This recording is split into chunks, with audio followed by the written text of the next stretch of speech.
آج میرے ذہن میں 3 لوگوں کے 3 بیانات ہیں، مگر کہانی وہ سب کی ایک ہی ہے۔ تو آغاز کرتے ہیں پھر خواجہ آصف سے۔ اب موصوف نے ویسے تو اپنی طرف سے رنگ بھرنے کی پوری کوشش کی ہے، لیکن حسب روایت رنگ چڑھنے کے بجائے رنگ اڑا ہوا دکھائی دیتا ہے۔ چونکہ خواجہ صاحب نے رنگ سازی کی کمی کو رنگ بازی سے دور کرنے کی کوشش کی ہے نا، لہٰذا موصوف نے پہلا کام یہ کیا کہ ایران کی موجودہ صورتحال کو 9 مئی سے جوڑا اور یہ کہانی بنانے کی کوشش کی ہے کہ جس طرح آج ایران میں بیرونی طاقتوں کا اسکرپٹ دہرایا جا رہا ہے، بالکل ایسا ہی 9 مئی کو پاکستان میں دہرایا گیا، یعنی 9 مئی کے پیچھے بھی بیرونی ہاتھ تھا۔ اچھا وہ کیسے؟ تو وہ ایسے کہ خواجہ آصف کے مطابق سابق شاہ ایران رضا پہلوی کا داماد ایک یہودی تھا، جبکہ عمران خان خود یہودیوں کا داماد ہے، اور مزید یہ کہ عمران خان کا سابق سالہ بھی رضا پہلوی کا حمایتی ہے۔ یعنی خواجہ آصف نے اپنی طرف سے تو 2 + 2 4 کیا ہے، لیکن جب میں نے خواجہ آصف کی یہ ایکس پوسٹ پڑھی نا تو مجھے ایک لطیفہ یاد آ گیا۔ وہ کچھ اس طرح سے ہے کہ ایک کوچوان نے دوسرے کوچوان سے پوچھا کہ تمہارا گھوڑا سوکھی گھاس بڑے شوق سے کھا رہا ہے، جبکہ میرا گھوڑا تو صرف ہری گھاس ہی کھاتا ہے۔ تو دوسرے کوچوان نے بڑے فخر سے اسے کہا کہ میں نے گھوڑے کی آنکھوں پر ہرے شیشوں کا چشمہ لگایا ہوا ہے۔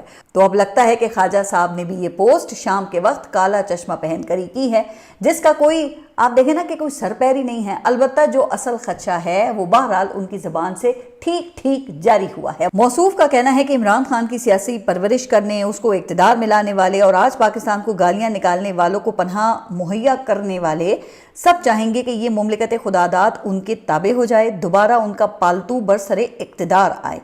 اب اس بات کے میرٹ پر میں بات نہیں کروں گی، کیونکہ خواجہ صاحب کی باتوں میں اکثر میرٹ کی کمی ہوتی ہے، لیکن حکومت کے خدشے کو سمجھنے کے لیے خواجہ آصف کے بیان کو اگر آپ تحلیل کریں تو یہ 2 فورسز کا اس میں ذکر آتا ہے جو ان کے مطابق عمران خان کو دوبارہ لانا چاہتی ہیں۔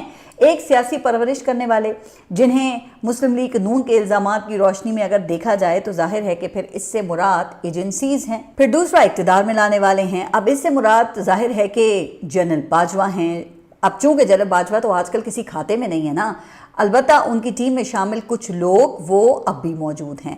اچھا تیسرا فریق خواجہ آصف نے ان قوتوں کو بنایا جو خواجہ آصف کے خیال میں پاکستان کو گالیاں دینے والے لوگوں کو پناہ دیتی ہیں۔ اب ظاہر ہے کہ جس سے مراد پھر امریکہ ہے، تو خواجہ آصف کی اس بات کے تناظر میں تو پھر دیکھیں ایسا ہی لگ رہا ہے، یا اس کا مطلب یہ نکلتا ہے کہ باجوہ کی باقیات اور امریکہ مل کر دوبارہ عمران خان کو اقتدار میں لانا چاہتے ہیں۔